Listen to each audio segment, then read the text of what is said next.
यापुढे पार्लरमध्ये जायची तुम्हाला अजिबातही गरज वाटणार नाही, कारण साखरेपासून आज आपण अतिशय इफेक्टिव्ह आणि सुंदर अशी रेमेडी तयार करणार आहोत, जे की आपल्या चेहऱ्यावरील काळे डाग, धब्बे, वांगाचे डाग असो, कितीही वर्षापूर्वीची जुनी टॅनिंग असू द्या, ती अतिशय इन्स्टंटली कमी करायचं किंवा वेगाने कमी करायचं काम ही रेमेडी करणार आहे. त्यासाठी पार्लर फेशियल आपण विसरणार एवढी जास्त इफेक्टिव्ह अशी रेमेडी आहे. त्यासाठी व्हिडिओ शेवटपर्यंत स्टेप बाय स्टेप नक्की फॉलो करा.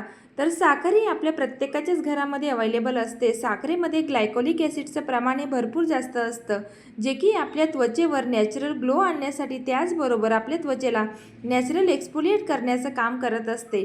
तर चला आता या ठिकाणी आपल्याला ही रेमेडी कशा पद्धतीने तयार करायची आहे ते या ठिकाणी बघून घेऊया. तर आता एक स्वच्छ असा बाऊल आपल्याला घ्यायचा आहे. यामध्ये साधारणतः 1 टेबलस्पून एवढी साखर आपल्याला घ्यायची आहे. तर या जागेवर तुम्ही ब्राऊन शुगरचा देखील वापर करू शकता. तर मी व्हाईट शुगर किंवा व्हाईट साखर या ठिकाणी घेतलेली आहे.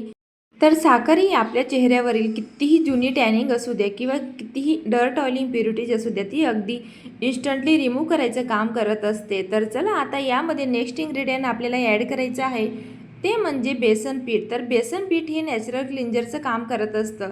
त्याचबरोबर नॅचरल क्लिंजर प्रॉपर्टी जी बेसन पिठामध्ये भरपूर जास्त प्रमाणात असते, जे की आपल्या त्वचेला इन्स्टंटली क्लीन करायचं काम करते. तसेच आपल्या त्वचेवरील जेवढी देखील डेड स्किन असते ती सगळी रिमूव्ह करायचं काम बेसन पीठ करत असतं. तर आता या ठिकाणी साधारणतः 1 ते 1.5 टेबलस्पून एवढं बेसन पीठ आपल्याला घ्यायचं आहे. आणि आता यामध्ये नेक्स्ट इन्ग्रेडियंट ॲड करायचं आहे, ते म्हणजे राईस फ्लोअर, म्हणजेच तांदूळचं पीठ. तर आता या ठिकाणी आपल्याला लक्षात ठेवा, पूर्ण असं फाईन पावडर तांदूळचं लागणार आहे.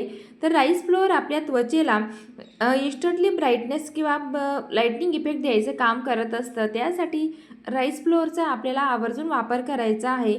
तर आता मग राईस फ्लोअर ॲड केल्यानंतर नेक्स्ट इन्ग्रेडियंट यामध्ये आपल्याला ॲड करायचं आहे, ते म्हणजे कस्तुरी हळद, म्हणजेच व्हाईट टर्मरिक. जर का तुमच्याकडे कस्तुरी हळद नसेल तर तुम्ही किचनची हळद या ठिकाणी अवॉइड करा, कारण भरपूर वेळा किचनच्या हळदीमुळे रिॲक्शन देखील होत असतात. जर का तुमच्याकडे घरगुती अशी हळद असेल तर ती तुम्ही या जागेवर यूज करू शकतात, परंतु केमिकलयुक्त मार्केट बेसमधली जी हळद येते ती या ठिकाणी यूज करू नका, कारण बऱ्याच वेळा त्याचे साईड इफेक्ट आपल्या चेहऱ्यावर आपल्याला बघायला मिळत असतात. जर का तुम्हाला ऑनलाईन ऑर्गॅनिक अशी ही कस्तुरी हळद परचेस करायची असेल तर व्हिडिओच्या खाली तुम्हाला मी प्रोडक्ट टॅग करून देईल, त्या ठिकाणी जाऊन तुम्ही परचेस करू शकतात. अतिशय इफेक्टिव्ह आणि इन्स्टंट ग्लो आणणारी अशी ही हळद आहे. तर आता आपल्याला यामध्ये नेक्स्ट इन्ग्रेडियंट ॲड करायचं आहे, ते म्हणजे कच्चं दूध, म्हणजेच रॉ मिल्क. तर कच्च्या दुधामध्ये लॅक्टिक ॲसिडचं प्रमाण हे भरपूर जास्त असतं, जे की आपल्या त्वचेला डीपली हायड्रेट करायचं काम करत असतं. त्याचबरोबर आपल्या त्वचेवरील कितीही घाण असू दे किंवा डर्ट ऑइल इम्प्युरिटीज किंवा डेड स्किन असू द्या, ती सगळी रिमूव्ह करायचं काम दूध अगदी झपाट्याने करत असतं. त्यासाठी यामध्ये आपल्याला कच्च्या दुधाचाच आवर्जून वापर करायचा आहे.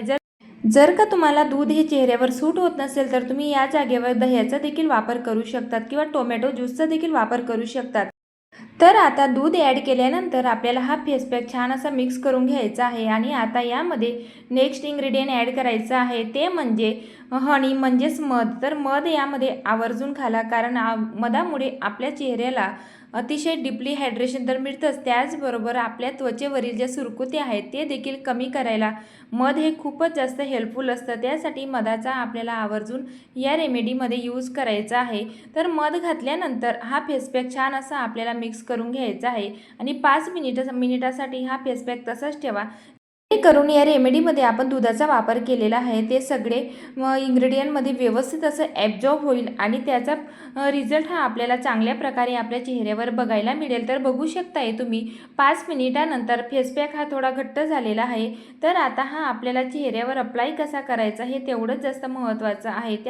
तर तुम्ही माझा हा व्हिडिओ कुठल्या गावातनं किंवा शहरातनं बघताय ते देखील मला नक्की कमेंटमध्ये सांगा, जेणेकरून मला कळेल की माझा व्हिडिओ कुठपर्यंत पोहोचतोय ते.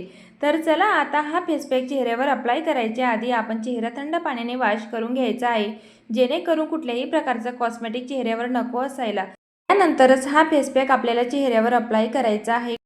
तर फेस पॅक हा चेहऱ्यावर अप्लाय करत असताना लोअर टू अप्पर डायरेक्शनमध्ये किंवा सर्क्युलर मोशनमध्येच अप्लाय करा, कारण त्यामुळे त्याचा रिझल्ट हा खूप चांगल्या प्रकारे आपल्याला बघायला मिळत असतो. तर हा फेस पॅक बनवायला जेवढा सोपा आहे तेवढंच तो आपल्या चेहऱ्यासाठी खूपच जास्त इफेक्टिव्ह असणार आहे. आठवड्यातनं तुम्ही 2दा हा फेस पॅक चेहऱ्यावर अप्लाय करा, कारण आपण यामध्ये साखरेचा वापर केलेला आहे, जे की तुमच्या चेहऱ्यावरची जेवढी देखील डेड स्किन असेल किंवा डर्ट ऑइल इम्प्युरिटीज तर ते रिमूव्ह करणारच आहे. त्याचबरोबर चेहऱ्याला अतिशय नॅचरल असं स्क्रबिंग देखील या स्टेपमुळे होत असतं किंवा या फेस पॅकमुळे होत असतं. जर का तुमच्या चेहऱ्यावर जास्तीचे ब्लॅकहेड्स किंवा व्हाईटहेड असतील ते देखील इन्स्टंटली कमी करायचं काम हा फेस पॅक करत असतो. तर आता फेस पॅक चेहऱ्यावर अप्लाय झाल्यानंतर तसंच न राहू देता 3 ते 4 मिनिटासाठी हलक्या हाताने चेहऱ्याला मसाज नक्की करा. तर ही स्टेप खूप महत्त्वाची असते. यामुळे आपल्या चेहऱ्यावरची सगळी घाण निघून जाते. त्याचबरोबर चेहऱ्यावर चांगल्या प्रकारे ब्लड सर्क्युलेशन होऊन आपल्या चेहऱ्यावर अतिशय नॅचरल आणि मॅजिकल असा ग्लो आपल्याला बघायला मिळत असतो.